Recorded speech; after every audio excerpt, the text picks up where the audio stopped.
This probably will be a little bit different kind of message than I usually give. I started working on this passage last Tuesday, and it's really been working in my own heart and raised just a lot of questions. And so it's going to seem like I'm wandering, and I'm not wandering. I've thought this through a little bit, but it's going to seem that way. And I want to talk about this, I guess, a question about the quest for more. How many of you want more? Right? The question is, what do you want more of? Becky talked tonight, if we took a microphone and went out on the street and put it in front of somebody, the average person on the street, if I put a microphone in front of them and say, what do you want more of? What kind of answers might I get? I want more of what?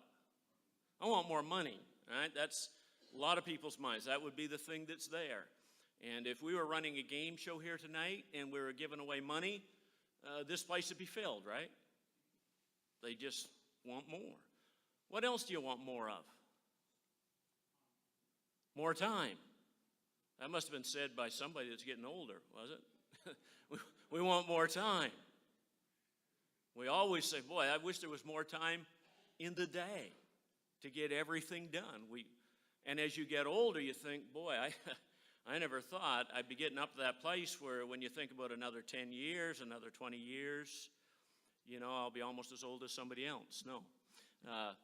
We don't think about that, but we all are coming to the place where we would like more time. What else do you want more of? Right?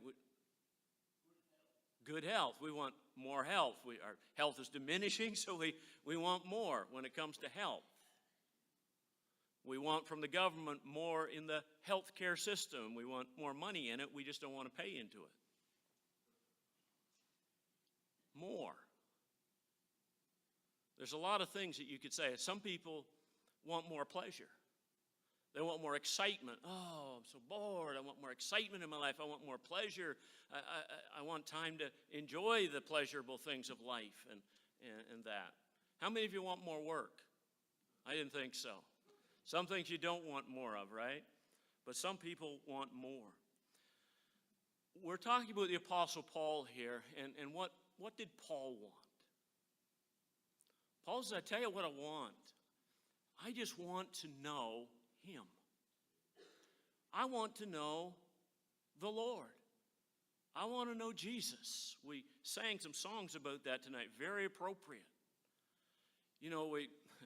We sing that I'd give up the whole world, and yet even a lot of Christians are clamoring for more of the world, sometimes more than they are clamoring for Jesus. Paul got it right. He said,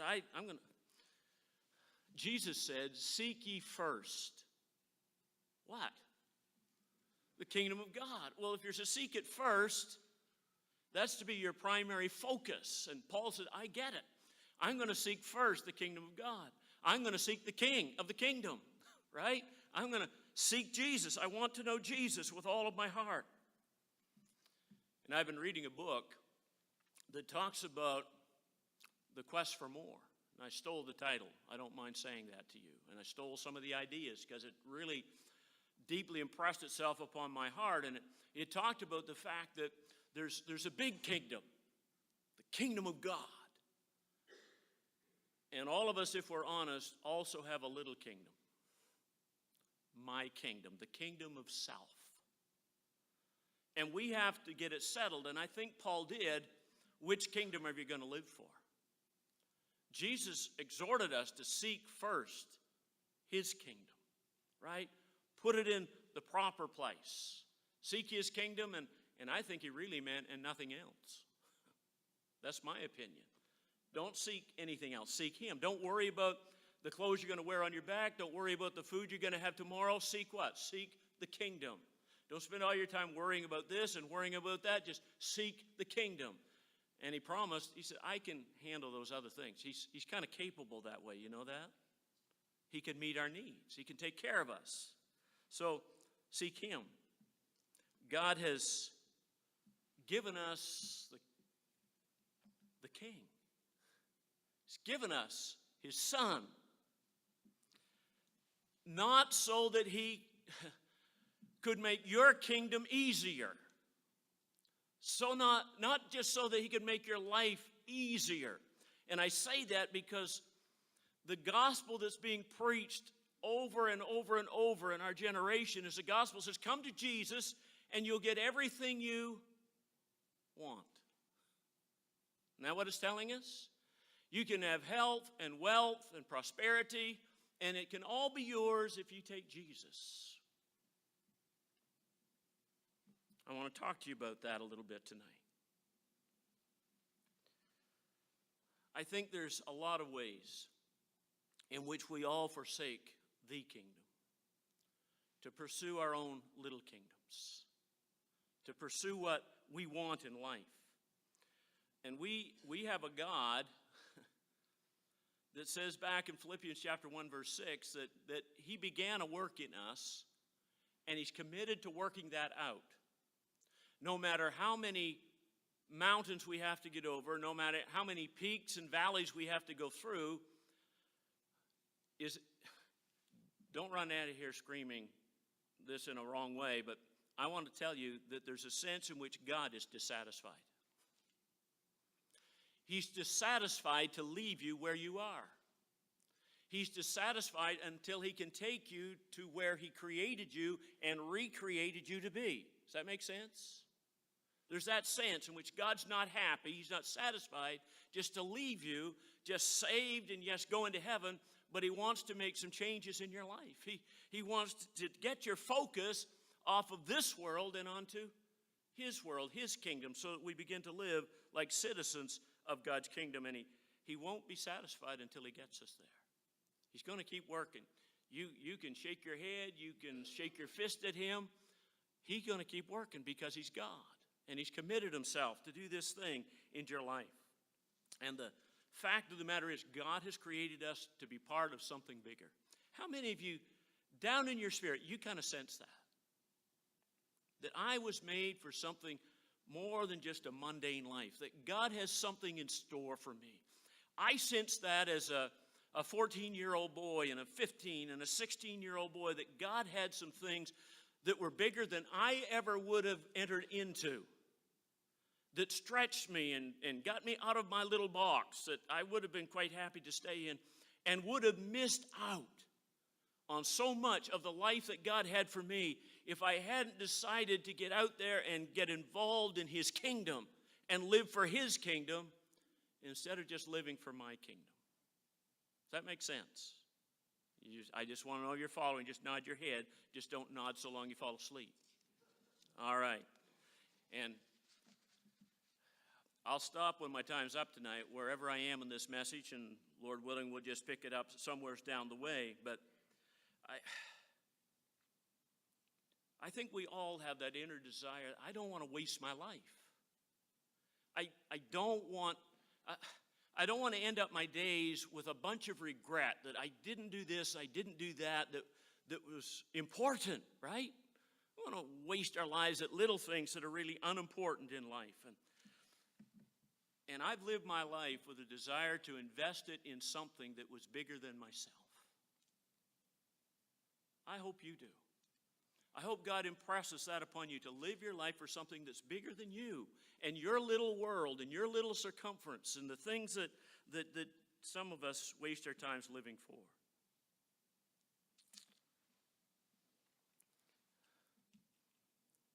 We have a God that made us.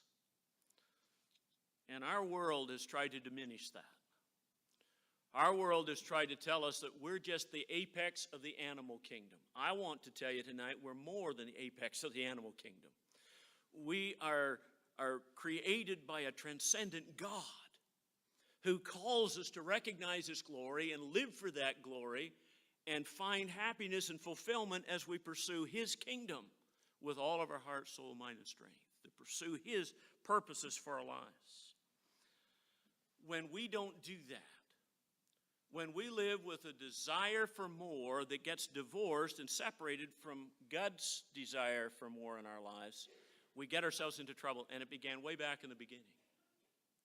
I was thinking about this week when the serpent came into the garden and began to whisper sweet nothings in little Eve's ear, right?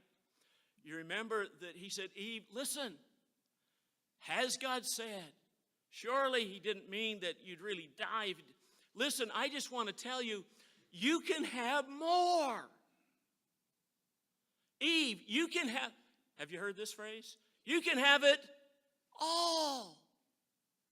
You can be like God. You just eat, and this fruit that God told you you can't eat, and you can have it all, Eve. Wasn't that the basis of what he sold her? How many of you think that's the same lie he's selling a lot of people today? You can have it all without Christ. You don't need Christ to have it all. The fatal flaw in what Satan said to her is that what he promised her separated her from God. If you're pursuing the things that separate you from God, you can't know fulfillment, you can't know glory, because glory is found the one in who is all glorious. So we need to ask ourselves, what is it that I want more of? What is it that I'm pursuing with my life? Satan said to Eve, you can have it all if you're just willing to step out that little box, outside of the box that God has designed for your life. She bought into that, and we've been paying the price for it ever since, right? And we've been making the same mistake ever since, of trying to live for our kingdom and what I want, and to get my little kingdom and my little fiefdom of where this is mine, right? This is my home, this is my car, this is my space. It's mine. And when we live that way, we tend to seal ourselves off from God's kingdom. And so I want to try and just warn you tonight about exchanging the greater glory of God for a lesser glory. Right? Isn't that what Eve did? What she got in the end was far lesser than what she would have got if she had listened to God and pursued God and obeyed God with all of her heart, mind, soul, and strength. And that works out in crazy little ways all through our lives where we're worried about our kingdom. You see it in the home where a mom gets irrationally irritated over her son's bedroom. And she gets so caught up in the appearance of that little part of her kingdom, and that there's a mess in there, that she forgets that there's something greater, and that is the relationship that she has with her son. And sometimes they'll destroy that. I'm not saying that you shouldn't ever make them clean up the room. I just think sometimes, you know what? You'd be far better off just close the door and let them live with the mess and the smell until they realize maybe I should clean this up. And every once in a while says, son, I'd be willing to go in there and help you clean it up and show you how to do it so you can keep it clean, right? Without ending up with this fight all the time because you're fighting for your little kingdom. You're scared to death that some relative might drop in or somebody from the church might come in and they'd see the mess and think that you're not a good housekeeper and you're worried. What are you worried about? You're worried about your kingdom and you're worried about your glory. And you've forgotten the greater thing about his glory and the fact that God has put you here, and as part of the work for his kingdom is to develop relationships in your family. We throw it aside for those things. Or sometimes we're like the man that settles for the lesser glory that he can get in the workplace. That's his kingdom. He wants to rise up the rungs on the ladder of success. And he puts himself so into that he misses out on the glory of being a dad who has time with his children and develop a relationship with his children, to the detriment of his children where they don't know their dad. They don't talk with their dad. They don't have any respect for their dad. They don't trust their dad. They don't feel his love. What have we done when we've done those things? We have basically exchanged his kingdom and his purposes for our kingdom and our purposes. And it's always a lesser kingdom. It's a little kingdom, and it's lesser glory. Always a lesser glory. We always lose. You may want to write this down. When the little things become the big thing over which we continually fight, we can pretty well conclude, what have we done? We've exchanged the big kingdom and his glory for our kingdom and our glory. When you find yourself getting upset over the little things, the stupid things, I don't know what you've gone on in your house this week, and this hasn't happened in our house, I'm glad to say, but I know that there have been fights that have taken place over wardrobes, right? And a wife will look in her closet and it's got 19 dresses, 43 pairs of shoes, and say, I can't find a thing to wear in her little kingdom.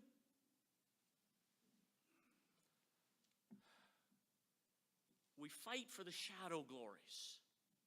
The glory of money and success and houses and cars and who's going to get the bathroom first, right? That's our little kingdom. I'm entitled to it. I'm going to be in control here. I'll determine what takes place in my kingdom. And we fight for it. Think of the nation of Israel. They've just been led by God out of Egypt. The great escape. And God has begun the work of redemption. And do you remember what they said? We want to go back to Egypt. We're going to forsake God. For what? Food. Food had become their God. If you can imagine that. Don't raise your hand, but how many of you food's your God? That's the thing you live for. Just another meal, your favorite restaurant, all of those things. They wanted the leeks and the onions. I can't believe that anybody, I don't think that even the devil would have forsaken God for onions. But we forsake God for food. Or, do you remember Moses went up on the mountain to get something kind of important, the Ten Commandments, and he's up there. And the people thought, he's been up there what? Too long. We got things to do. We got places to go. We got to build our kingdom. Let's build us a little God. Because God's schedule is an inconvenience to our schedule. Right? How many of you have been there? You start honking at that guy in the front that sat there at the light for 3.5 seconds when he could have been gone. We're all fighting for our little kingdom and not thinking about his great big eternal kingdom. That's the sadness of this. So ask yourself tonight, what's the more that I'm fighting about, fighting for? What's the more that I'm questing for? I was going to spend some time tonight, and I won't because I'm looking at the clock, but there's a game called Trivial Pursuit. And I would wager that the largest percentage of the world is involved in the pursuit of trivial pursuits. Right? Things that don't matter and will not last for eternity. They're all bent out of shape over this thing and that thing. They're pursuing money and acceptance and praise and pleasure and glory for themselves in their little kingdom instead of God's great big glorious kingdom. Paul said, that's not what I want to live for. That's not what my life is going to be about. He says, I want to know him above all things and everything else. You remember the disciples? They've walked with Jesus for 3 years, if you can imagine this, listening to Jesus teach. Marvelous teacher. Son of God. Seen the miracles. And they're sitting in the upper room, and he's been telling them for weeks, I must go to Jerusalem. I'm going to be rejected by man. I'm going to be delivered over to the Gentiles. I'm going to die. I'm going to be crucified. And they're sitting in the upper room, arguing about who's going to be the greatest. Arguing about their own little kingdom, because it's all about me and my and mine. Can I sit at your right hand? Can I sit at your left hand? We want the position. We want the power. We want the glory. And what Adam and Eve did and what the Israelites did, and what the disciples were in danger of doing, is exchanging their vertical more for a horizontal more. What's out here in this world. Frankly, you can't have both. And Paul says, what I'm going to settle on is I want his kingdom. I want his glory. I choose Christ. What Paul is saying here is I want to reverse what the fall of man sent on its course, that we would move away from God. By the way, the pursuit of sin and sinful pleasures will always move you where? Away from God. Pursuit of your kingdom will move you away from God's kingdom. It'll separate you from him. And Paul says, I want to work on the reverse of that. The reverse of that is to know Jesus. I just want to know Christ. I want to live for him. I want to live for his glory every day. I want to live for his community glory. What's that? What's his community? It's the church. I want to live for God's glory in the church. I want to live for his stewardship glory. I want to be a good steward of the riches that have been trusted unto me. What riches have been entrusted unto you? The riches of the glorious gospel of Jesus Christ have been entrusted. I want to live for that, Paul says. I want to live for true glory and not a false or pseudo glory in my life. So we need to ask, what's the glory that we're going to live for? What's the glory that you're going to pursue each and every day of your life? You need to wake up thinking about this. You need to wake up praying about this and saying, Lord, here's the glory that I want. This is what I want today. I want to live for your glory. When I'm driving my car, when I'm in the office, when I'm in my school, when I'm here, when I'm there, in my home, I want to make it a pursuit of the glory of God. I want to know you. I don't want to allow things into my life that will keep me from knowing you. I don't want to watch programs on TV that will move me away from knowing you. I want to know you. I want to pursue that to the degree that it affects every decision that I make in my life. We said this morning, decisions determine your destiny, don't they? And the reason you make those decisions needs to be his kingdom and not my kingdom. My kingdom will lead me to make wrong, selfish decisions that will hurt people instead of glorifying the Lord Jesus Christ. We're called in the scriptures. How do I get away from pursuing my kingdom? Jesus in the Word tells us how we're to do that. Do you know how it is? Die. Just die. But in that dying, he says, this is the only way in the world that you can escape spiritual suicide. Is by forsaking your kingdom and living for his kingdom, right? He says, this is what I want you to do. I want you to die daily. I want you to take up your cross and bear it daily. He's talking about dying to yourself, dying to your kingdom. Because only in the pursuit of him and his kingdom can we know life. Real life. Real glory. Real joy. Pursuing his kingdom. Sin in our lives, in essence, is pursuing the kingdom of self. Trying to attain and gain and get the things that build our little kingdom. Or we perceive will build our little kingdom instead of God's kingdom.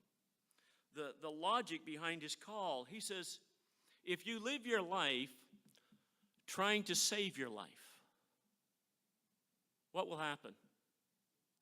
You lose it. Why do we do the things we do? Why do people chase after this sin and this worldly pleasure? Because they think it's going to fulfill their kingdom. But he says if you pursue that kingdom of self, it leads to death. Not just physical death, but spiritual death. So he says, I want you to pursue the kingdom, because in pursuing the kingdom, you will find life. Whosoever seeks to save his life loses it. Whosoever loses his life for my sake, in other words, he focuses on living solely for the kingdom, will what? He'll gain his life. he'll find real life. He'll find real fulfillment in his life. It's a guarantee that he makes here that if you continue to persist in the building of your kingdom, it's a guarantee that you will lose life. That's God's guarantee. You'll lose it. You won't find it. You will lose it. You will never experience true life as long as you try to find it in anything else other than Jesus Christ. Pursue him. Paul says, I want to know Christ. I want to be found in him. He says life, the kind of life that you really need, the kind of life that you really want, the kind of life that's going to give you fulfillment, the kind of life that's going to bring satisfaction, is the life that is lived for the kingdom of God, focusing on Christ.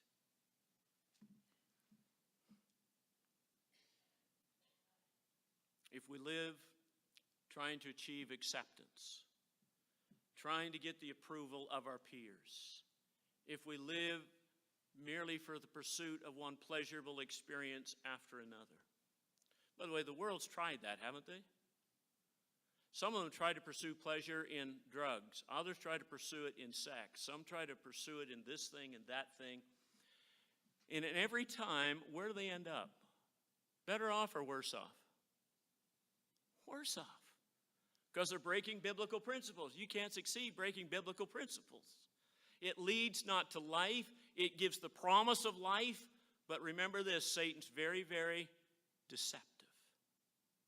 He'll make it look so good. And you'll think, that's where I'm going to find it, but you won't.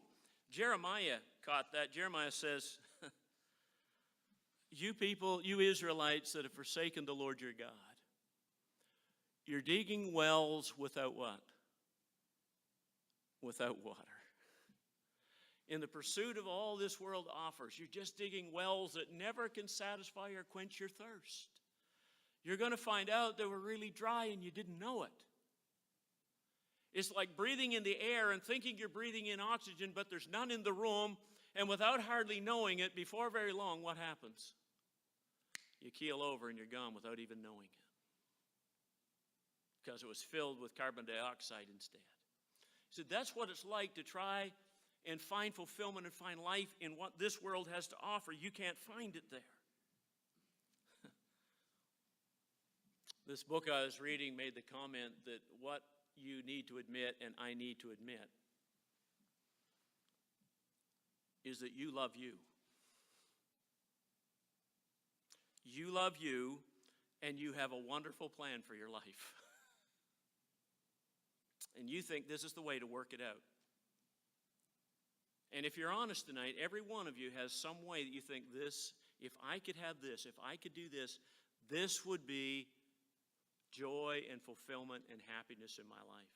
Listen, if that thing that you're thinking is anything other than Jesus, you got a wrong focus.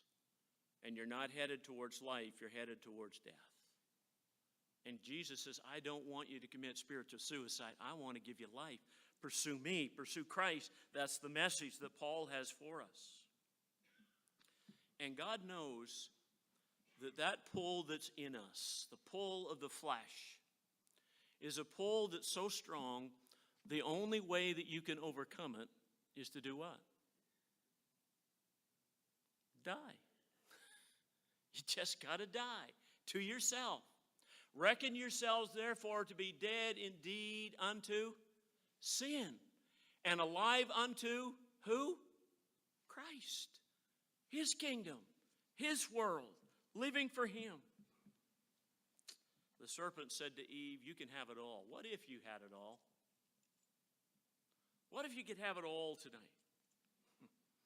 I read the story of a man that was very, very wealthy, and he found this piece of land that was kind of on a hill so that everybody that was coming into a city or out of a city couldn't miss it, and he built this huge mansion of a home. He had a huge garage that was filled with automobiles and had them lined up all the way up the laneway into his home. He had beautiful gardens and it all. But at the end of his life, he said this to a friend. He said, I am soulless. A man that seeks to find his life will what? Will lose it. He will lose it. Isn't that sad? Isn't that tragic? Paul says, I don't want for you Philippians that you'll end up soulless someday. That you'd miss the one thing that's worth living your life for. That's Jesus. That's the kingdom, living for Christ. And the sad thing is, there's an awful lot of Christians that haven't awoken to that fact yet. We think that God saved us just so we could be happy and we could have all the things that we want. Paul says, for me to live is Christ. And it really was. That was the whole purpose, the goal of his life. And he wanted to invest every bit of his life, every bit of his passion, every fiber of his being in the pursuit of God's kingdom. When Paul said that, he's meaning this. Every time I face a business deal, I don't want to figure out how does this business deal build my kingdom. I want to find out how's this business deal build God's kingdom. What's it going to do for God? How can I use it to his glory? He says, when I look at my finances, I don't want to figure out how can I add this to my kingdom and buy some new toy for my kingdom, but stop and think about how could I use this instead of buying this? What could I do for missions? What could I do to get God's kingdom being built and expanded and going out to those that are lost? Living with a whole different dynamic and direction to our lives. When it comes to the choice of a church, we ought not to choose a church because of what's it got to offer. We ought to be thinking, hey, there's a lot of things missing here. I could come in here and I could do this and fulfill some holes and make this a better church. Living for the kingdom instead of just doing the things that we feel will build our kingdom and make us feel better and fulfilled. I want to ask you a question tonight.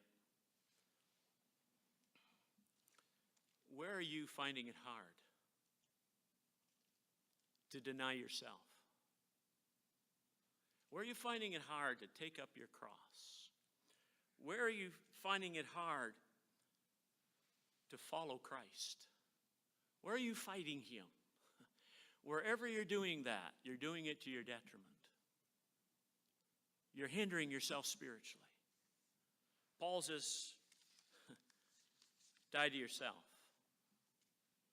Choose Christ. Choose to live for him. Let me just go here to Philippians now. And I got about 5 minutes left, and then I'm done. So we're not going to cover this tonight, but let me just try and look into it here for you. Paul says in verse 7, but what things were gained to me, these things I counted loss for Christ. Yet indeed, I also count all things for loss for the excellency of the knowledge of Christ Jesus my Lord. The reason I could so gladly give up all those things that we talked about last Sunday night, that he could hold up and say, I gloried in those things. That's what I live for. Now he says, I gave it all up. Why? Because I realized that all those things only led to death. I gladly let go of those things because I've got a new pursuit. I'm going to pursue Christ. I'm going to follow him. I'm going to pursue his kingdom. I want to know him. And he goes on to talk about that I suffered the loss of all things and count them as rubbish. Remember we said we count them as dung. All the self-righteousness and everything that he was clinging to, he says, it was nothing. And I gladly cast it aside that I might gain Christ. That I might have this focus upon the person of Christ in my life and I might live for his glory. And he talks there about justification. He talks about sanctification. He talks about glorification. We'll come back and talk about these things because there just really isn't time tonight. But forget I can't walk away from this thing. I'm just royally ticked when I turn on the TV to listen to some religious broadcast and I hear it over and over and over. That come to Jesus and you can have.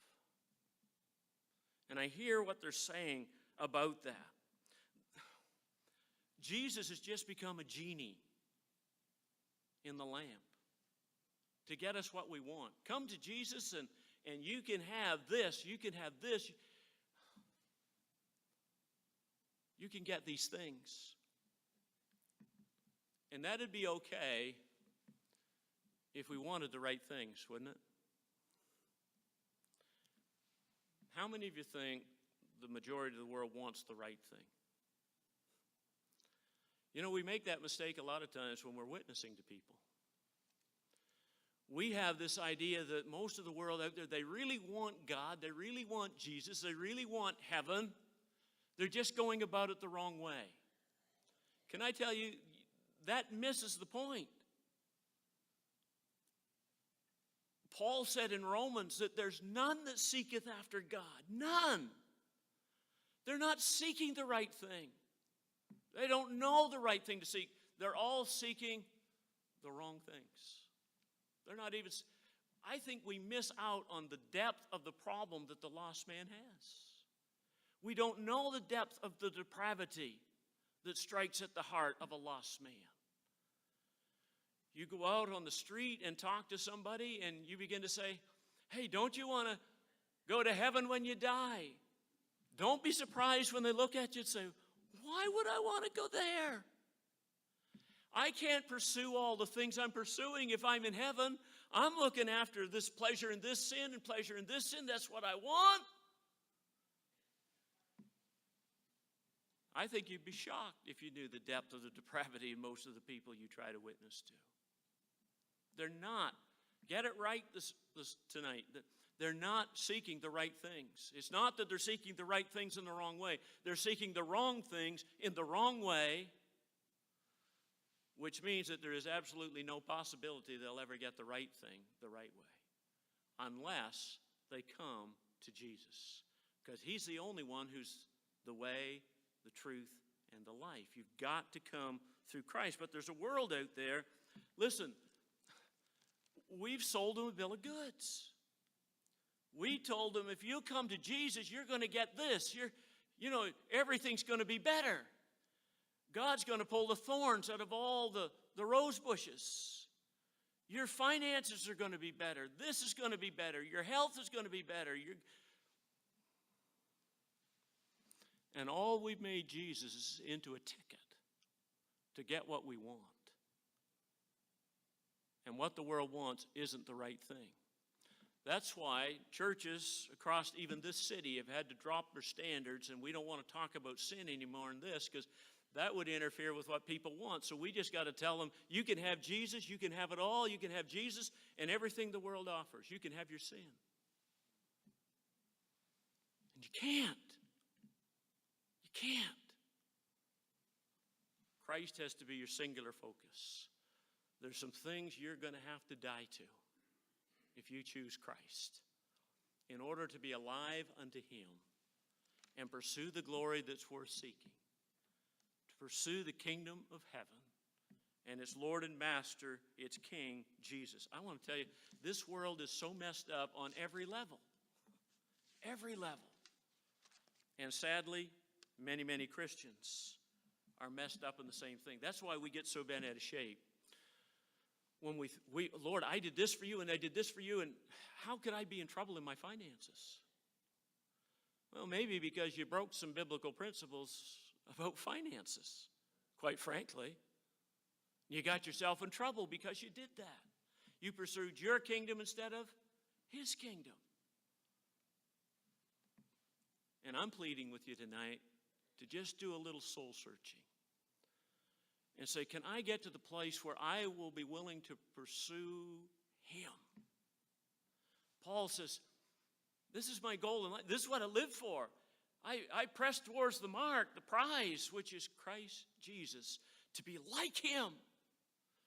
I want to know him. And I can't talk to you about it tonight because my time's gone, but I want to know him and the power of the resurrection. Listen, there's nothing like the power of the resurrection. When God really wants to get down to say, here's a demonstration of my power. You know what? I would think he said, hey, I created the world. I did this. I hold it all together. But no, he says, I want to tell you, and I hope I'm not saying something wrong tonight, but I've thought about this. If there was ever anything that taxed the power of God, it was the resurrection of Jesus Christ from the dead. Because he had chosen to become sin for us. But the power of God overcame that mess. And Christ was raised up. And Paul says there isn't anything else that this world has that's worth living for but Christ. And if I'm going to know Him, I'm going to need the power of the resurrection to help me what? Die to myself and be alive to Christ. You can't do it yourself. You don't have what it takes to pursue Him. It's only as you enter into His life. And as you die to yourself and you die to sin and you draw closer to Him and you focus on His kingdom, you're going to know joy, real joy. And this whole epistle is all about what? Finding joy no matter what. No matter what comes your way. The third thing here, and I can't get into it tonight, that he says that he wants. Paul says, I want to enter into the fellowship of His sufferings. That's stunning, isn't it? How many of you say, I want to suffer? I don't think that's what Paul's saying. I think what he's saying is this: I am going to suffer. The reason I was willing to be beaten 5 times, the reason I was willing to be cast into the ocean, the reason I was willing to spend years in prison, the reason I was willing to go through all of that is, Lord, I don't want to waste one iota of the sufferings that I go through. I want the sufferings to help me to enter into the sufferings of Christ. And Christ suffered emotionally and physically and spiritually. He suffered from my sin and yours. And Paul says, that's what I'm pursuing. Tonight, what are you pursuing? What is the goal of your life? Which kingdom are you going to live for? The little kingdom of yourself, or this huge, great, big kingdom of Jesus Christ? Are you willing to say tonight, Lord, this is what I'm going to pursue. Tomorrow morning when I wake up, sit up, put my feet on the floor beside my bed before I do anything else, Lord, I'm just going to tell you, I want to know you today. Lord, I want to know and enter into the power of your resurrection that just blasts sin, right? And Lord, I'm even willing, because I want to know you, to enter into the fellowship of your sufferings. Now let me give you a little thing, and we'll come back, not next Sunday night because it's the Christmas thing, but in a week or two or after Christmas, whatever it's going to be. Take up your cross daily. Why? Because every little cross that you bear, listen carefully, produces many resurrections in your life. You think about that. In the areas of your life where you've been willing to die, what have you experienced? You've experienced the resurrection power of Jesus Christ. That's the real glory, isn't it? It's Him. You see, with Paul, Jesus wasn't a means, a ticket to get something that he wanted. Jesus is the treasure. Jesus is the treasure. Is He your treasure? Is He yours tonight? Really, honestly. You can sit with a pious look on your face, but He knows the heart. I just want to enjoin upon you tonight. You will pursue something. Don't make it a trivial pursuit. Pursue Christ. Pursue Him. Let's just bow for a closing word of prayer, shall we? Nathan, would you close in prayer tonight, please?